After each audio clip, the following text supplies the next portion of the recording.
Download Parivartan app and learn complete syllabus from standard 5th to 12th of Maharashtra State Board. Hello friends, welcome back. आज हम हमारे lecture number 6 में देखने वाले हैं एक इम्पॉर्टेंट टॉपिक जो है इलेक्ट्रिक फ्लक्स। तो दोस्तों, हमने पिछले लेक्चर के अंदर देखा था इलेक्ट्रिक फील्ड लाइंस। उसको थोड़ा सा रिकॉल करते हैं और टॉपिक को शुरुआत करते हैं। Electric field lines. तो दोस्तों, इलेक्ट्रिक फील्ड लाइंस में मैंने आपको बताया था, अगर कोई चार्ज रखा है जो पॉजिटिव हो या नेगेटिव हो, तो दोस्तों ये क्या करता है, अपनी इलेक्ट्रिक फील्ड लाइंस प्रोड्यूस करता है, जो इमेजिनरी लाइंस होती है, जिसे हम पिछले लेक्चर में जो टॉपिक हमने डिटेल में देखा हुआ है। तो दोस्तों, ऐसा कुछ देखा था हमने।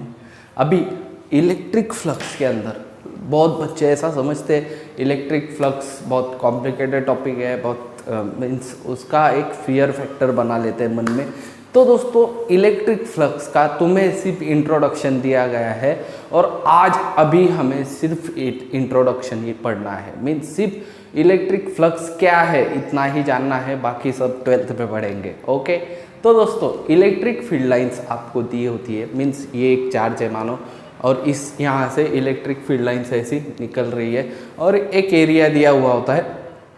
तो दिए हुए एरिया से मीन्स गिवन एरिया में कितनी फील्ड लाइंस पास करेगी, बस इसे कहते हैं इलेक्ट्रिक फ्लक्स।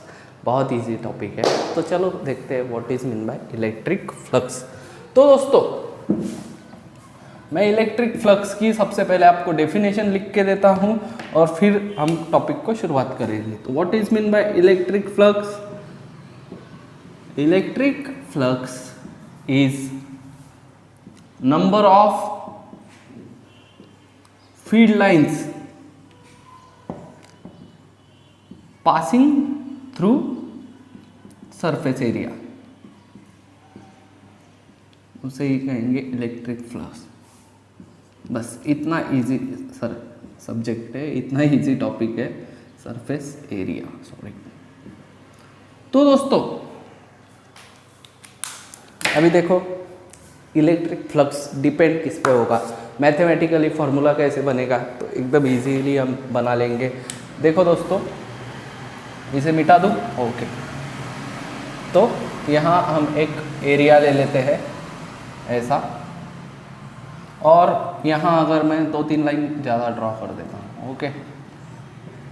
2-3 लाइन ज़्यादा ड्रॉ की मीन्स इलेक्ट्रिक फील्ड लाइंस की डेंसिटी बढ़ गई अपने आप। हमने पिछले लेक्चर में देखा था, जहाँ इलेक्ट्रिक फील्ड की इंटेंसिटी ज़्यादा होती है, वहाँ इलेक्ट्रिक फील्ड लाइंस की डेंसिटी ज़्यादा होती है।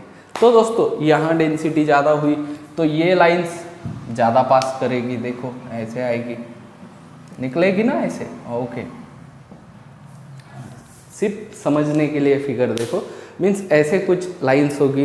तो जितनी ज़्यादा लाइंस, अभी देखो ये 4 लाइंस अगर पास है तो ये एरिया से पास हो जाएगी। ये लाइन ऐसी दूर दूर अलग अलग डायरेक्शन में, तो क्या होगा, 2 लाइन पास होगी, ये एक ऊपर चली जाएगी, एक नीचे चली जाएगी, एरिया के अंदर से पास नहीं होगी। तो यहाँ से हमें क्या मिल रहा है कि इलेक्ट्रिक फ्लक्स जो होता है, इसका जो सिंबल होता है ना इलेक्ट्रिक फ्लक्स का, ये होता है दोस्तों फाई। आप कहोगे हमारा फाई वाला फाई नहीं, ये वाला फाई, इसे हम फाई कहते हैं। फाई हिंदी में लिख के देता हूँ, फाई।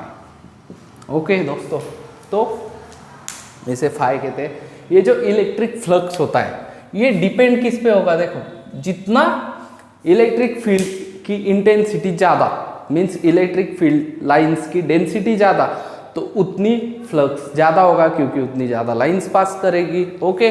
तो इलेक्ट्रिक फ्लक्स डिपेंड होगा इलेक्ट्रिक फील्ड इंटेंसिटी पर। होगा नहीं होगा? बिल्कुल होगा।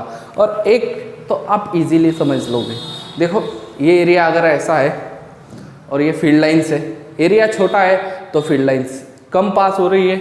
अगर मैंने ये एरिया इतना ऐसे लिया तो क्या होगा, तो दोस्तों यहाँ से जो लाइंस निकल रही है, अभी देखो ये लाइन नीचे की ओर जा रही है, ये लाइन नीचे की ओर, ये लाइन इधर, ये लाइन इधर, ऐसे बनाता हूँ।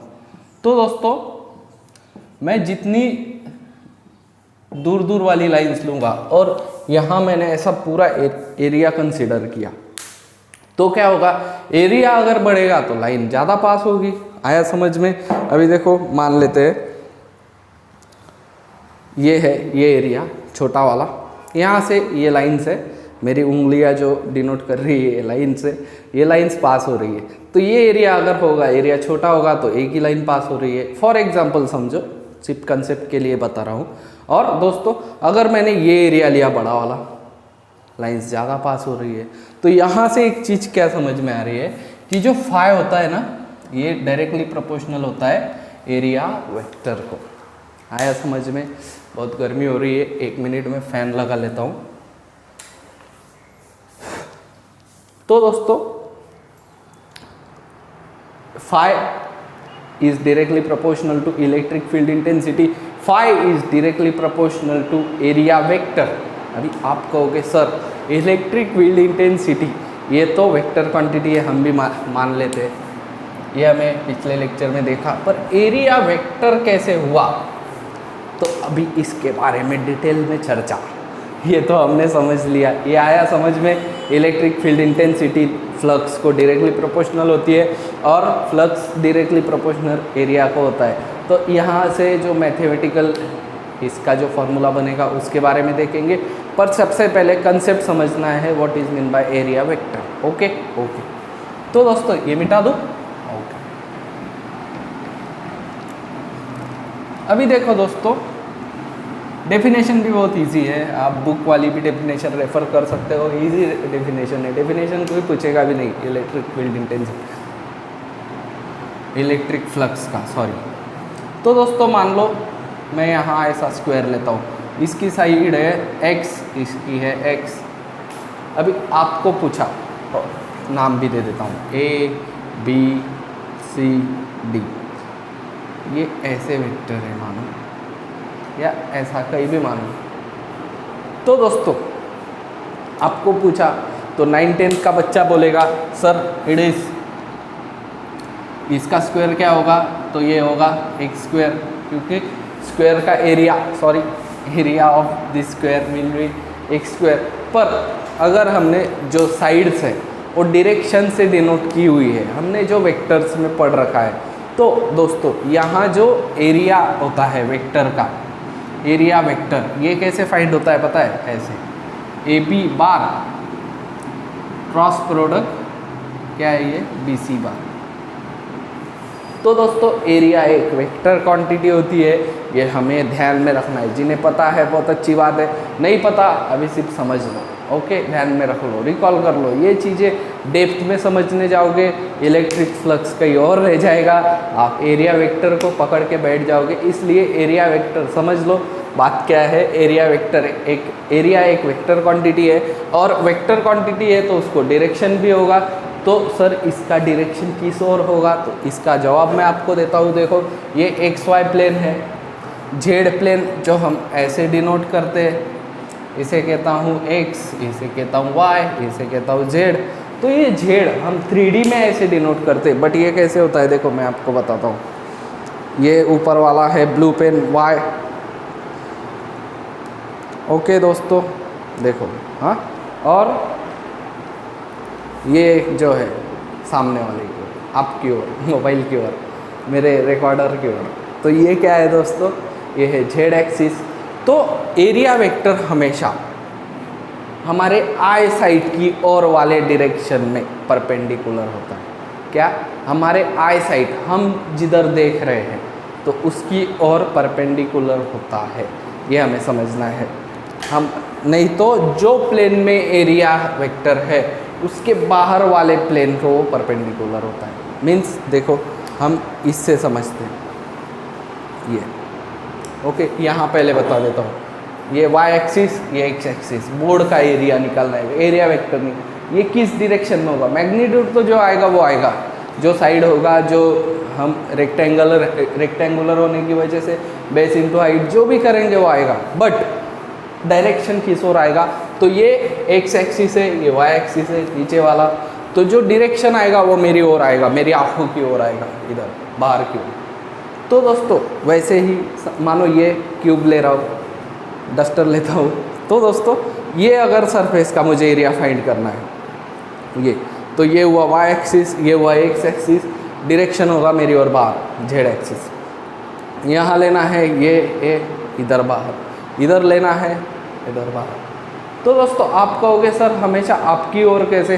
तो देखो अगर जब मैंने ये ऑब्जेक्ट ऐसे रखा, ये क्लोज सरफेस है, इनक्लोज है, पूरा क्लोज बॉडी है, तो ये जो वेक्टर है, ये जो सरफेस है, इसका जो एरिया होगा ये मेरी ओर परपेंडिकुलर आएगा, यहाँ का एरिया पीछे की ओर जाएगा, यहाँ का एरिया इधर आएगा, यहाँ का एरिया इधर आएगा, ऊपर का एरिया ऊपर जाएगा, नीचे का एरिया नीचे जाएगा। आया परपेंडिकुलर होना चाहिए बाहर के एक्सिस। जब मैं इसे ऐसे देखूंगा तो ये वाई एक्सिस हो जाएगा, नीचे वाला एक्स और सामने वाला जेड। जैसे पकड़ूंगा वैसे हो जाएगा। बट अगर मैंने ऐसे ही रख दिया है तो ऊपर वाला वाई एक्सिस, ऐसे वाला एक्स एक्सिस और मेरी ओर आने वाला जेड एक्सिस, तो ये जेड एक्सिस में परपेंडिकुलर होगा। आया समझ में? Area vector is 90 degree. ये हमें बहुत काम आने वाली चीज़ है। ओके दोस्तों, बहुत अच्छी बात है। तो मैं यहाँ लिख देता हूँ, if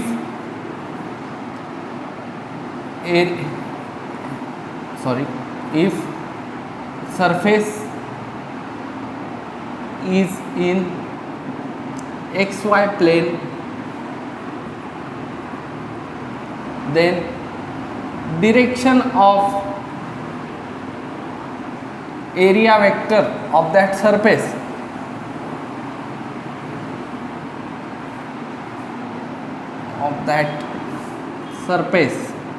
is towards z axis, towards z axis, हमारी बाहर की ओर। Vector of that surface is towards z axis। अभी दोस्तों मुझे बताओ, एक्स जेड अगर प्लेन में होगा तो डायरेक्शन किस प्लेन में होगा? वो वाई की ओर जाएगा। आया समझ में? वाई जेड प्लेन में होगा तो एक्स की ओर जाएगा। बस इतना समझना है, कॉम्प्लिकेटेड मत बनाओ इसे। ओके, आया समझ में? तो हमने एक नई चीज़ सीखी। तो एरिया एक वेक्टर क्वांटिटी है। अभी हम एक और टॉपिक लेते हैं। देखो दोस्तों, अभी हमने देख लिया flux is directly proportional to electric field intensity vector, it is directly proportional to area vector. अभी दोस्तों यहाँ एक चीज़ और एक इम्पॉर्टेंट है, वेक्टर है, डायरेक्शन बहुत काम आएगा। तो अगर मानो मैं यहाँ लाइंस ऑफ फोर्स पास कर रहा हूँ, ओके दोस्तों, ये ही बॉडी में, ये सरफेस से, तो मैं अगर ये सरफेस ऐसे कर देता हूँ, वही बॉडी है, सिर्फ सरफेस का एंगल मैंने चेंज कर रखा है और लाइंस भी वही है, तो देखो कम जा रही है। ऐसे किया, ये ब्लैक वाले पोर्शन में कितनी लाइन पास होगी? मैंने पहले यही पोर्शन ऐसे रखा था, अभी ऐसे कर दिया, तो लाइंस पास होना मिनिमम हो जाएगा, यहाँ मैक्सिमम हो जाएगा। तो यहाँ से हमें एक चीज़ पता चलती है कि जो इलेक्ट्रिक फील्ड इंटेंसिटी है, देखो अगर ये ऐसे रखता हूँ, इलेक्ट्रिक फील्ड इंटेंसिटी यहाँ से पास होगी, मीन्स डायरेक्शन इधर, ओके। और ये जो वेक्टर है इसका भी डायरेक्शन इधर, सेम डायरेक्शन होगा, अपोजिट डायरेक्शन होगा। तो देखो अलॉन्ग जा रहा है, अलॉन्ग। ये अगर सरफेस रखा हुआ है तो इसका एरिया वेक्टर जो होगा वो along area vector of electric field intensity में होगा। ये समझ में आया? तो दोस्तों देखो, मैं आपको बताता हूँ एक पार्ट लेके। ये एरिया है, मानो यहाँ सभी फील्ड जा रही है, यहाँ से इजी आपको समझ में आएगा, ओके। यहाँ से पास हो रही है, और दोस्तों ये ऐसे होने की वजह से, ये ऐसे होने की वजह से, तो जब एरिया वेक्टर का डायरेक्शन और जब एरिया वेक्टर का डायरेक्शन और इलेक्ट्रिक फील्ड इंटेंसिटी का डायरेक्शन ये सेम होगा, मीन्स उन दोनों के बीच का एंगल 0 होगा, थीटा इक्वल्स टू 0 होगा, तब फ्लक्स मैक्सिमम होगा। और थीटा इक्वल्स टू 90 डिग्री होगा। थीटा क्या है? Angle between electric field intensity and area vector. ये जब 90 डिग्री होगा तब थीटा मिनिमम होगा, ये हमें ध्यान रखना है। तो फॉर्मूला क्या आएगा, फॉर्मूला आएगा phi equals to E bar dot A bar. अभी डॉट क्या होता है, तो ये डॉट प्रोडक्ट होता है जो हमने वेक्टर चैप्टर में सीखा हुआ है। तो ये कैसे दिया जाता है, इसका वैल्यू होता है ई ए कॉस थीटा। अभी देखो थीटा क्या आया, angle between electric field intensity and area vector. Okay okay, तो दोस्तों ये जो थीटा है ये जब जीरो होगा मीन्स दोनों एरिया वेक्टर और इलेक्ट्रिक फील्ड इंटेंसिटी एक ही डायरेक्शन में होगी, तब ये प्रोडक्ट आएगा। ये कॉस जीरो कितना होता है, वो होता है 1 ये। ओके, और दोस्तों जब थीटा इक्वल्स टू कॉस 90 होगा तब क्या आएगा, 90 डिग्री। कॉस 90 क्या होता है दोस्तों, वो होता है 0, तो ये आ जाएगा 0। आया समझ में, बस इतना टॉपिक है। यहाँ 2-3 पॉइंट्स पूरा मैं आपको समझाने के बाद एक रिकॉल कर देता हूँ। देखो इलेक्ट्रिक फ्लक्स का मतलब क्या, कितनी लाइन्स एरिया के अंदर से पास हो रही है, कौन सी lines, electric field line, O Y electric flux. Okay, उसके बाद इलेक्ट्रिक फ्लक्स डिपेंड होता है इलेक्ट्रिक फील्ड इंटेंसिटी पे, और इलेक्ट्रिक फ्लक्स डिपेंड होता है एरिया में। ओके, ये 3 चीज़ें आई समझ में, बहुत अच्छी बात। उसके बाद दोस्तों जो इन दोनों के बीच का एंगल होता है, इलेक्ट्रिक फील्ड इंटेंसिटी और एरिया वेक्टर, ये दोनों वेक्टर क्वांटिटी है तो उनको दोनों को डायरेक्शन होता है, उनके बीच का जो एंगल होता है वो एंगल भी इम्पॉर्टेंट रोल प्ले करता है। तो ये हमें छोटी छोटी बातें पूछी जा सकती है जो हमें ख्याल में रखनी है। ओके, और दोस्तों इसका यूनिट, तो यूनिट ऑफ इलेक्ट्रिक फ्लक्स क्या होता है, यूनिट ऑफ फाई क्या होता है दोस्तों। तो देखो फॉर्मूला क्या है, पहले फॉर्मूला लिखता हूँ फिर आपको यूनिट क्लियरली समझ में आएगा। फॉर्मूला है ई ए, ई का फॉर्मूला है न्यूटन पर कूलम, ए का फॉर्मूला है मीटर स्क्वायर, तो ये आएगा न्यूटन मीटर स्क्वायर पर कूलम। ओके, और एक ई ए का फॉर्मूला बताया था मैंने, वो था, इधर लिख देता हूँ सेकंड यूनिट। ओके, ई का फॉर्मूला था वोल्ट पर मीटर, और ये आएगा मीटर स्क्वायर, तो ये metre square cancel, it is volt metre. तो यूनिट्स क्या क्या हुए, न्यूटन मीटर स्क्वायर पर कूलम और वोल्ट मीटर। ओके ओके, बहुत अच्छी बात। तो चलो ये समझने के बाद मैं आपको एक एग्जांपल देता हूँ और फिर वहाँ से हम शुरू करेंगे हमारा next topic which is Gauss law. What, Gauss law. तो दोस्तों ये आया समझ में, रफ करते हैं। अभी देखो इम्पोर्टेंट टॉपिक को शुरुआत करते हैं, एक एग्जांपल लेते हैं दोस्तों। गॉस लॉ है वो वो हम अप्लाई कर सकते हैं किस पर, क्लोज बॉडी पर। ओके, ये बात ख्याल में रखना, सबसे important point, Gauss law applicable होगा क्लोज बॉडीज़ पर। क्लोज मतलब ये ऐसे जो क्लोज है, इसके अंदर का पोर्शन क्या है, दिख रहा है, नहीं, सरफेसेस सब दिख रही है। ओके दोस्तों, तो अगर मानो मैंने ऐसे पूछा कि ये क्लोज बॉडी में कितनी इलेक्ट्रिक फील्ड लाइंस पास होगी, तो आप बोलोगे सर आपने एक सरफेस का सिखाया, पूछ रहे हो 6 सरफेस वाला टॉपिक कैसे आएगा। तो देखो अभी हम क्या करेंगे, यहाँ से लाइंस कैसी पास हो रही है ये फाइंड आउट करने के लिए पहले ये छोटा वाला एरिया लेंगे, फिर ये एरिया लेंगे, फिर ये एरिया लेंगे, फिर ये, ऐसे करके हम सभी एरिया फाइंड आउट कर लेंगे। ओके, ये ऐसा।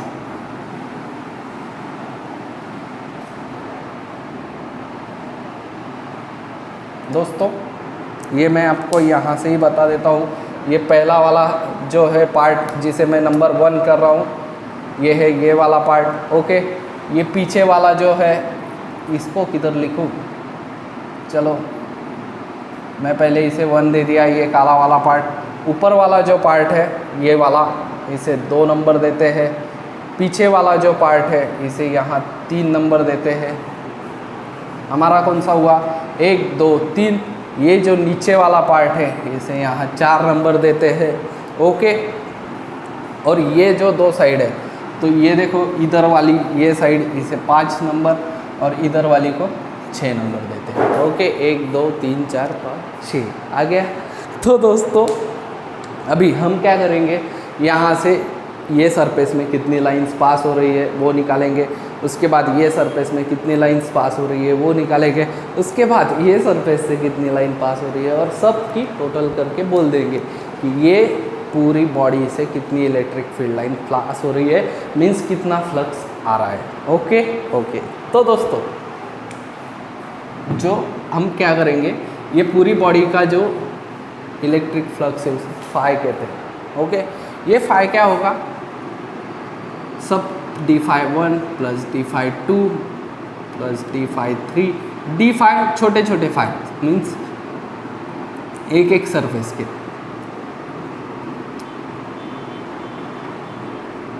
ऐसे निकाल लेंगे। ओके, आया समझ में।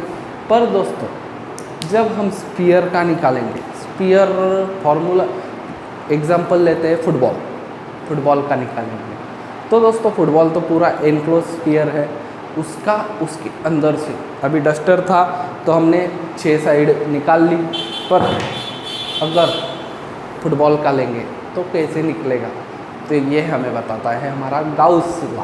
तो चलो शुरुआत करते हैं गाउस लॉ को। What is Gauss law, Gauss बाबा क्या कहते हैं? तो दोस्तों गाउस बाबा कहते हैं जो एनक्लोज बॉडी से पास होने वाला enclose electric flux passing through enclosed body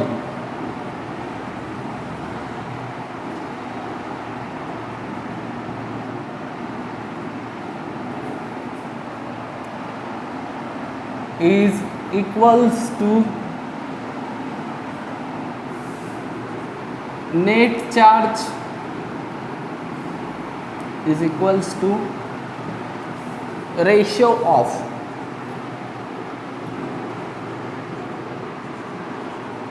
net charge in body to the epsilon not. अभी ये हम कैसे फाइंड करें, तो दोस्तों एक छोटा सा डेरिवेशन है और जहाँ से हमें गेस लॉ का कंसेप्ट पूरा क्लियर हो जाएगा। Okay okay. तो दोस्तों देखो यहाँ मैं लेता हूँ पहले ई वाला फार्मूला जो आपको यहाँ बहुत काम आने वाला है। तो ई का फार्मूला क्या था जो हमने सीखा था, वो था k⁴r², जहाँ k की वैल्यू थी 1/4 पाई एप्सिलॉन नॉट यहाँ q/r²। तो ये ई का फार्मूला हमें सबसे पहले रिकॉल करना जरूरी है। ओके, ये दो फार्मूले थे, आया समझ में? ओके। तो दोस्तों अभी देखो गाउस बाबा क्या कहते हैं। अगर मानो मैंने स्फीयर लिया, जो मैंने फुटबॉल का एग्जांपल दिया, तो यहाँ अलग अलग साइड्स थी, पर फुटबॉल में मैंने फुटबॉल का ही एग्जांपल क्यों लिया पता है? फुटबॉल में ना ऐसे देखो, ऐसा जो फुटबॉल होता है, ये तो अलग बॉल हो गया, यहाँ ऐसे छोटे छोटे सरफेस होते हैं, देखो दोस्तों ऐसे आप समझ सकते हो, फुटबॉल तो सभी ने देखा होगा, ऐसे छोटे छोटे सब सरफेसेस होते हैं। तो हमें क्या करना है, अभी उन छोटे छोटे सरफेस कितना कितना फ्लक्स होगा वो निकालना है और सबके एडिशन कर देना। बहुत कठिन काम नहीं है, इजीली हम समझ सकते हैं। पर देखो ये जो छोटे छोटे सरफेसेस है, इसे मैं कहूँगा DA। ओके, एक ही लेते हैं अभी हम फिलहाल, ये वाला, इसे कहते हैं DA। तो दोस्तों DA जो हो गए ऐसे छोटे छोटे DA, तो ये DA1 DA2 ऐसे जो DA हो गए सब सेम लेते हैं। चलो DA1 DA2 नहीं कहते, सब अगर सेम है तो जितने DA हो गए वो सब DA की हम एडिशन कर लेंगे। तो एडिशन करना हम कहाँ से सीखते हैं पता है? वहाँ हम मैथमेटिक्स यूज़ करते हैं। मैंने वेक्टर के वक्त बताया था, फिजिक्स का इंजन खोलने के लिए हमें मैथमेटिकल टूल किट की ज़रूरत होती है। मैथमेटिक्स के कुछ टूल्स होते हैं वो हम यहाँ यूज़ करते हैं। तो दोस्तों यहाँ कैलकुलस की मदद लेंगे, इंटीग्रेशन यूज़ करेंगे और इंटीग्रेशन की यूज़ करके सभी छोटे छोटे टुकड़ों को जोड़ देंगे। ओके, तो दोस्तों फाई जो होगा, ये फाई होगा integration of d phi, means छोटे छोटे डी फाई को जोड़ देना। डी फाई का फॉर्मूला क्या होगा, तो डी फाई इक्वल्स टू क्या होगा दोस्तों, E into integration of D A. Okay, आया समझ में। तो यहाँ डी फाई का फॉर्मूला पुट करते हैं, ई इंटीग्रेशन ऑफ डी ए, सभी डी ए को जोड़ देंगे तो क्या आएगा, वो आएगा ई ए। ओके, छोटे छोटे डी ए को जोड़ दिया तो आएगा ए। तो दोस्तों यहाँ देखो हम एक फॉर्मूला बनाएंगे, फाई फाई फाई। तो फाई से एक फॉर्मूला क्या बनेगा, ई का वैल्यू है 1/, चलो ये ऐसे ही रहने देता हूँ, ई लिखता हूँ सिर्फ, वो बाद में लेंगे। और एरिया ऑफ होल स्फीयर क्या आएगा दोस्तों, तो वो आएगा, क्या होता है, 4πr²। होता है ना स्फीयर का, सीखा है 9th में। ओके, अभी ई की वैल्यू पुट करते हैं, क्या आएगी, 1/4πε0 Q into Q/r² into 4πr², ये अलग है। ओके, तो दोस्तों 4 जाएगा, 4 जाएगा, पाई जाएगा, पाई जाएगा, r² जाएगा, r² जाएगा, बचा क्या, Q/ε0। तो ये Q है, पूरी बॉडी में कितना चार्ज है, वो नेट चार्ज, मीन्स उनका सम मान लो। छोटे छोटे, अभी छोटा छोटा एरिया कंसीडर कर रहे हो तो सभी छोटे छोटे चार्ज आ गए, पूरा एरिया कंसीडर कर लिया तो उसके अंदर के सब चार्ज की एडिशन हो गई, मीन्स नेट चार्ज हो गया। तो दोस्तों ये होता है Q/ε0। ओके, आया समझ में। अगले लेक्चर में मिलते हैं। Download Parivartan app made by Super Excellence Academy to watch more curriculum videos.